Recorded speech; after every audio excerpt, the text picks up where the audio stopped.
or the Mediterranean. In the UK, there are various ports. The two main ones are Southampton and Portsmouth, but with a multitude of others up and down the country. A no-flight cruise is the most economical way of cruising because it comes much cheaper. You're not incurring those flight costs on top of the cruise price. So it is a great way to get started. Popular cruise destinations from the UK, well, they include the Mediterranean, the Norwegian fjords, Canary Islands, especially in winter, the winter months, and itineraries around the UK are very popular. UK and Ireland, up as far as Iceland, incorporating the Faroe Islands and Orkney Islands, for an example. And if you've never cruised before, there are short 2 to 5 day cruises, which are a great way to get a feel and understand what cruising is all about and to test those sea legs. I mean, you want to know whether cruising is something that you're going to really love. And you've got to look at the whole gambit of what's available. If you elect to travel by train or drive down to, say, a large port like Barcelona, you can select from several different cruises which go out back to back. So Barcelona is a particularly large port. They have multiple cruise ships in there every single day. MSC, for an example, offers cruises where you can get on and get off at different ports. So you can tailor make a cruise itinerary, which is fun, and you get to experience different ships and different itineraries. Of course, the three huge advantages of the cruise is that you only unpack once. You can take as much luggage as you want on board with you, and you can visit multiple destinations. Flying opens up a multitude of other options. The Caribbean is a very popular destination from the UK, as is the Eastern Mediterranean. So most of the UK cruises going out of Southampton or Portsmouth will do the western side of the Med. The eastern side, you'll normally go out of Athens or you go out of Civitavecchia in Italy, but you can also travel to the Far East. Alaska is another awesome and very popular cruise destination with cruises out of Seattle and Vancouver. But you can also incorporate holidays to Asia, the Far East, go down under to Australia, New Zealand, the Pacific Islands, South America. The world's your oyster. You can go absolutely anywhere on a cruise, to the Antarctic, you name it. There's a cruise out there that you'll be able to do. So an itinerary is an important choice. My advice is always, if you're flying out to a cruise, always arrive at least one night before the cruise, but preferably 2 nights. Flights can get delayed, weather events occur, and in any case, a few nights in a destination is a great way to kick off your holiday early, and more importantly, it gives you time to explore the destination that you're visiting. Most cruises depart late afternoon, early evening, and arrive back in port early morning. So that gives the cruise ship time to turn around, bring in new stock, deep clean, change, do whatever they have to do before they go out on the next cruise that evening. So you've got that day normally where you can have a look around the city before you actually get out.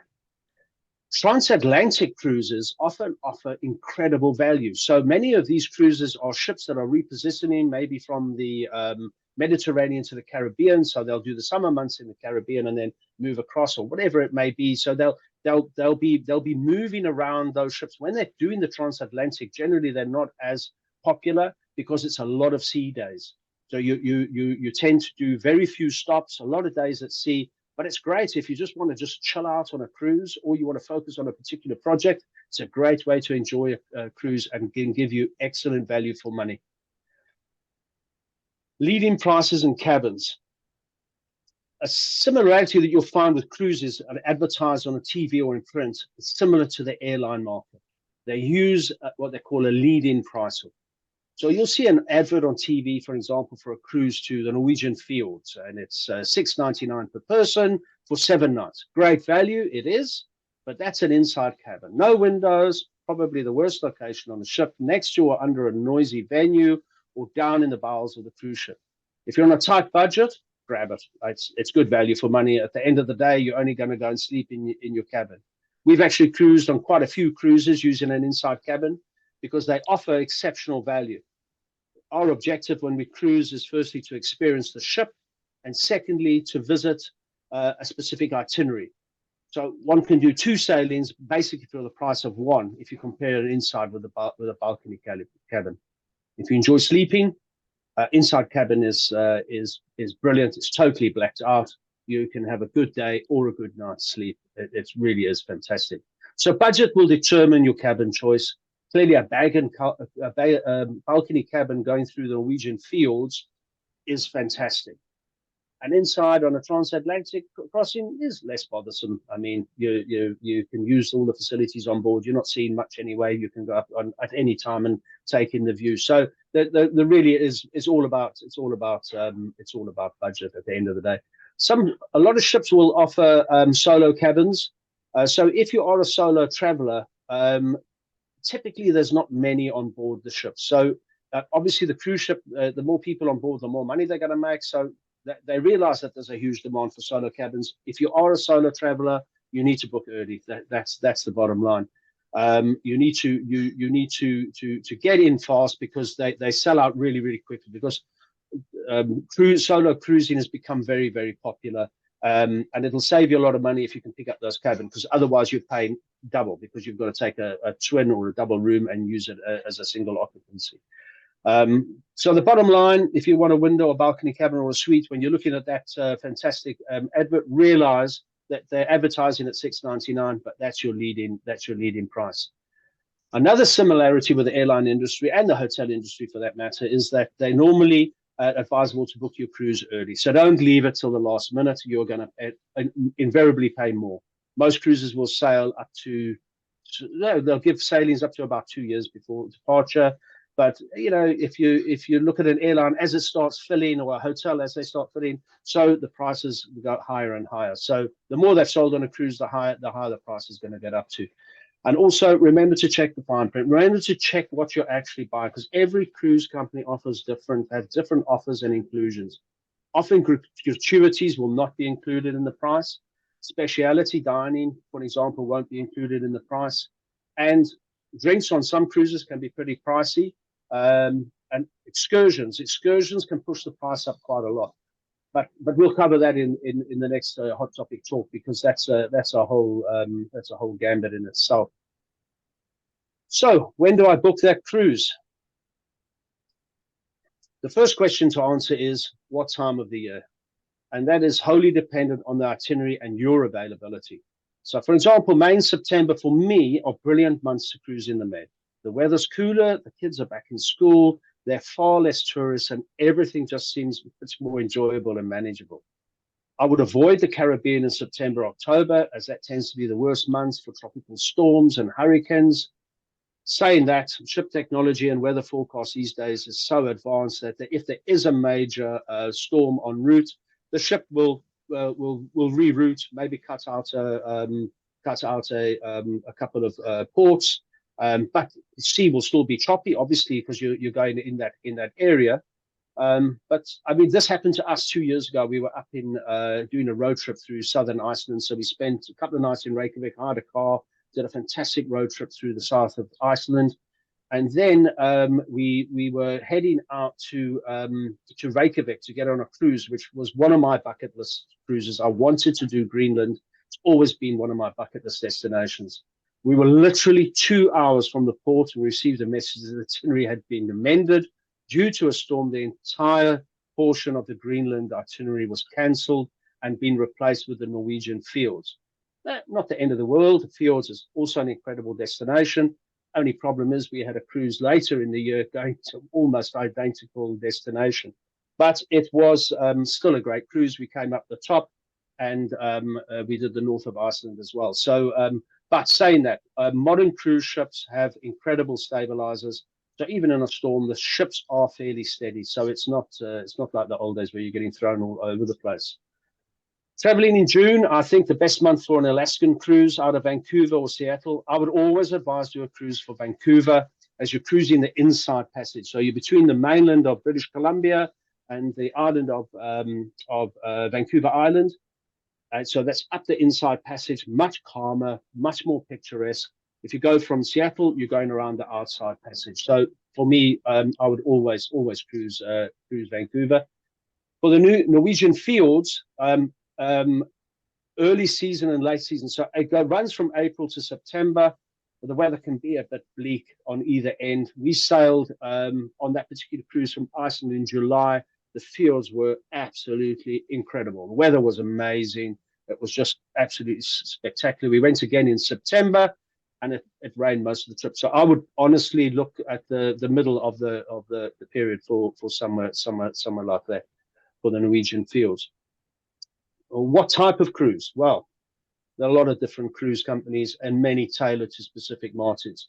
Do you choose a traditional cruise like Cunard with all their formal evenings, or go for a more casual, elegant cruise, or a contemporary cruise without all the dressing up and the fanfare? Different ships offer different types of cruises, so you need to choose a cruise that you will be comfortable with. Recent years, many cruises have seen that the traditional meal times with two sittings has lost popularity. So, in fact, Virgin cruises do not even have a buffet restaurant. So once that was like the centerpiece of a cruise dining, it was the buffet restaurant. So Virgin have got 6 restaurants and a food court with various outlets, and the food is unbelievable. And a lot of the new companies now, a lot of the new ships that are coming onto the market are offering more and more of that type of thing. But there's many themed cruises. You can join like-minded people. Some focus on food, a hobby. It might be a specific region for their history. It might be for food, where they buy from the local markets. They do cooking lessons on board. They bring on celebrity chefs. They do all sorts of things. So there's music cruises with a host of genres and bands, from country to rock to you name it. So there's really is so many different types of. They've even got a cruise for bikers, the High Seas Rally. The craft cruisers, and one I think is really hilarious. They've got a cruise for cat lovers. So there you go. There's something for absolutely everyone. You don't have children, and you're traveling with. You can, thankfully, there are quite a few adult-only cruises. Virgin is one of the most amazing adult-only cruises. There's others, including Ambassador, Viking, Saga, Fred Olsen, and then certain cruise ships like within different brands, like P&O's got quite a few ships that are adults only. Just beware, during school holidays, some of the adult-only cruise ships will change to multi-generational cruises, that's become very, very popular. If you're traveling with kids, there are amazing cruises out there as well. You've got the Disney Cruise Line, which is amazing, Royal Caribbean, Norwegian, Marella, P&O, Princess, all offer fantastic facilities for children. And if you're traveling with kids, it's actually a great way of doing it, because the kids clubs are normally done in child ages. So if you've got kids that's one is 8 and one is 13, you'll have different facilities for them. They'll make new friends. Typically, they'll hate going there the first day, and then you won't be able to drag them out afterwards. But it gives you time. They can enjoy themselves. You can also go off and enjoy yourself and do whatever. So, in actual fact, it is a great way to travel if you've got children, and it can work out quite cost effective as well. Large ship or a small ship. As a rule of thumb, the newer the ship, the pricier the cruise is going to be. Yes, it'll have the latest technology, it'll be fresher, it'll be more contemporary, it'll have everything that you've ever dreamt of, but you're going to pay for that.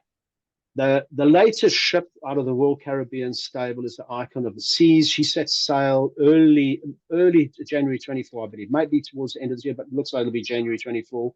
It's going to be the largest cruise ship that has ever been built, at a cost of almost, they estimate, $2 billion. She'll carry 7,600 passengers. She'll have 40 bars on board, 20 dining option, and the world's largest water park at sea. This is an absolute monster. It's huge. In comparison, something like the Explorer One, which offer ultra luxury cruises, offers just 461 oceanfront suites, 6 restaurants, 4 pools. The biggest ship ever built in Britain for the British market was P&O's Arvia, and she carries 5,500 passengers. So it's still a big ship. She does a lot of cruises into the Norwegian fields as well. Generally, the largest ships are restricted to ports that can accommodate them. So there's not that many ports around the world that are going to accommodate a vessel that large. So it's important because that's going to have a massive impact on the itinerary. So the smaller the ship, like the Oceania's got a fleet of smaller ships, and they've got incredible itineraries, and it gives you a whole different vibe. So it is important what you're thinking about. What are you looking to get out of a cruise? Is it the destination or is it the ship? That's a vital question to ask. How do I make a choice? Well, it's not as daunting as it may seem. A few things will determine the best cruise for you. Is it a no-fly, or are you prepared to fly in for a cruise? When can you go? Is there a specific destination you want to visit? What type of cruise would you prefer? Traditional, modern? Is it a large ship or a small ship? Is it adults only, or is it with children? Those are really the main questions to ask. And once you've got that sorted, you can then whittle it down to a cruise ship that is going to suit you. I thought I'd end with a couple of interesting facts that people always think, oh, God, get on a cruise that people are really, really old. Amazingly, the average age of a cruise passenger is 47 years old. 70 and over make up only 14%. And of that, a great majority of those are on world cruises. So a world cruise, typically 3 months plus. The average age on those cruises is 62, because clearly children you can't take out of school for that period of time. So it's basically aimed at the retired market, and it's a great way to see the world. You get on a ship, you can be on there for 6 months, 8, 9 months. Depends what you want to do. You can do back-to-back cruises. So there's a lot of options out there. Interestingly, the first cruise ships had cows on board to provide fresh milk. And obviously today we don't do that anymore. But yeah, I thought that was quite an interesting fact. And it just shows you how the cruise market has changed. Well, for my money, nothing beats the endless food, glorious destinations, stunning entertainment, and the overall convenience of cruising. So that's Billy Lyle, Awesome Travel Holidays. I hope you enjoyed Hot Topic Talk, and thank you very much for joining me this morning. There we go. Very, very cool. Very Excellent, cool. guys. So that was brilliant. Very, very, very thorough, Billy. That was brilliant. Hope it was recorded. I must admit, I have been on Billy. I have been on a cruise. I was on the Voyage of the Seas around the Caribbean. Mm-hmm. I don't know where that stands in size of cruise ships. That's probably quite small by now. It's not a very reasonably big ship. Yeah. No, it is. I know it's at 5,000. I think it had 5,000 people. You can do 5,000. Yeah. But everything Billy said when I was on that cruise ship is exactly right. There were something like 4 restaurants, about 10 different pubs. You know, they had it was like 6 decks, and on one of the main decks it had like a pub, an Irish pub, and this pub, and that pub. You could literally do a pub crawl. We did. I don't remember getting to the end of the pub crawl. So I did a cruise with Billy last month. Sorry, Alistair. So they had an ice rink on the boat. We were in the Caribbean, and they had shows every night. Every night they would have a performance of some description or another, and they were good performances. Yeah. So it was brilliant. It was really, really good. Yeah. Yeah, I did a cruise with Billy very recently, from Istanbul to Venice on Oceania. It was a small ship. I think there were 600 odd people on it. The food was fantastic. Yeah. The destinations were great. I would thoroughly recommend that line. I thoroughly recommend that you get Billy to book it, because he sorts your flights out. He checks you got your transfers right. He checks everything's going okay, and even the extent that he checks you in and books your seats on the flights for you. It does the whole lot. So that cruise was brilliant, and I'm looking forward to my next one. Yeah, Oceania is a great. Their food is superb. It really, really is. And I think the fact, like you say, Michael, the ships are smaller. They get into smaller ports. It just makes such a big difference. It really, really, really does. I quite like that idea. I mean, the first one I went on, it was a while back now, but the first one I went on was so big. I think I'd like to go slightly smaller now. Yeah, definitely, and it's more quality. You know, it's a whole different animal, and you get a whole different view. That's why there's such a wide variety of cruises out there. You've got to pick the one that you're going to be comfortable with. That should be good with that. What I will also add is, if you like the odd tipple, get yourself a drinks package, because the drinks individually are expensive and you will drink more than you intended to. Yeah, absolutely. Absolutely. You can wasted take a litre per person on board. That's it. If you go into port, you can't buy and take on board. You can only, when you first go on board. If you buy in port and bring it on board, they'll tag it and put it in there for you to pick up afterwards. Which, if you're on a fly cruise, is a problem, because then you've got 2 bottles of whiskey to drink before the flight. But Billy, I think Mike and you both make an interesting point about that. I think when you go on a cruise, I think you need to understand that it's a captive market for them. They've got all these people on board, and they're going to charge the prices. So, but when you go, I think you've got to book your budget to make sure you can have the best trip possible. So, if you need to buy a drinks package, buy a drinks package. Make it easy. 100. Alistair, we did a cruise. We went to New York, did a couple of nights in New York, and we did the Queen Mary back to Southampton. Yeah. The bar bill was more than the cruise. Yeah. I'm not sure that says anything. Because what that says about their pricing or your drinking, Billy. No, it's the pricing, Helen. No, it's because drinks are expensive, and you can pick up the right transatlantic cruise in January, February. You can pick up really good prices, so you can really pick up a cabin for a really good price. And you by the time you've had it, and you meet someone, you buy them a drink, you buy them, it. So yeah, I agree. If there's a drinks package, but you need to work it up. You need to because some cruises you can book including drinks. Norwegian, if you pick up the right time. For me, that's what makes Norwegian cruises so great, is you can pick up a package which includes a drinks package, and does it saves you. With P&O now, the drinks package I think is something like 45 a day or something like that.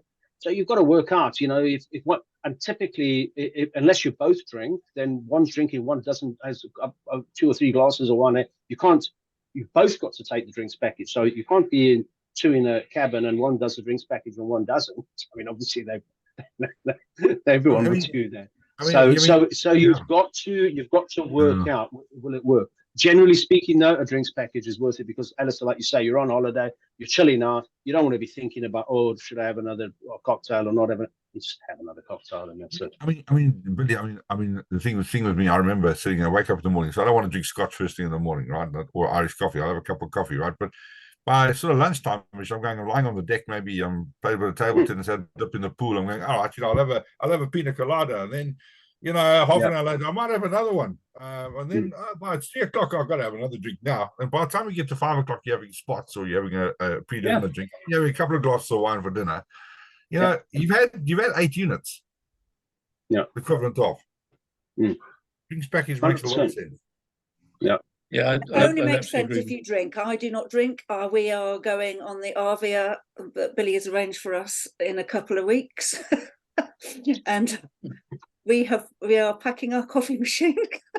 You packing a coffee machine? Because they have Costa's concessions, and the last time I went, disgusting. But they don't get it. The staff, they're not Costa staff, they're ship staff, and they don't get it. I said, can I have an oat latte, please? It was disgusting. So, and I had to pay for it. So we're taking our coffee machine. Oh, gee. And ginger beer. You can get coffee and tea in the buffet, but that's just standard coffee. But specialty nice coffee, they've got a concession, So do people cross, and forgive me, guys, maybe I'm a bit dense. Do people because I'm so used to it, specialty coffee is a cappuccino or a latte. That's a specialty coffee. Whereas a simple cup of black coffee with a dash of milk is a normal cup of coffee. That's how that's how people view it, right? Yeah. Okay. Yeah. Okay. What makes me chuckle, I can see a sideline of cabin 15 on deck 3. Get your cappuccino, mate. Doing a good line in cappuccino. Mike, you got to book early because it's a solo passage, right? I think the only other thing which Billy didn't talk about is excursions. I know he says you can cover that separately, but excursions from the cruise lines tend to be, in my view, expensive. Very expensive. When we went, we booked them separately. We paid less money for a private individual tour. We went to Ephesus, for example. We paid a lot less money for a private individual tour with our own guide, which meant we could do what we wanted to do. The timing was ours to choose, and we weren't stuck in a coach waiting for other people pissing around when you don't want to do it. And the only caveat I'll put on there is you're right. I do exactly the same. We're going away in September to the Greek islands. We're doing exactly the same on Santorini. We've got a private tour booked, but just know one thing: make sure that your timing, you're getting back to the ship with good time. Because if you don't arrive back in time, you make sure you've got your passport and a credit card, because you're on a flight to try and catch the next port, because they ain't waiting for you. Unless you're on their excursion and that coach breaks down, they'll wait for you. But if you're on your own, they couldn't. Goodbye. That's it. Guys, we're going to have to wrap up there. Thank you very much. Really appreciate it. I hope you enjoyed the Hot Topic talk this morning. I'm going to whack you into your breakout rooms now. So have a great one.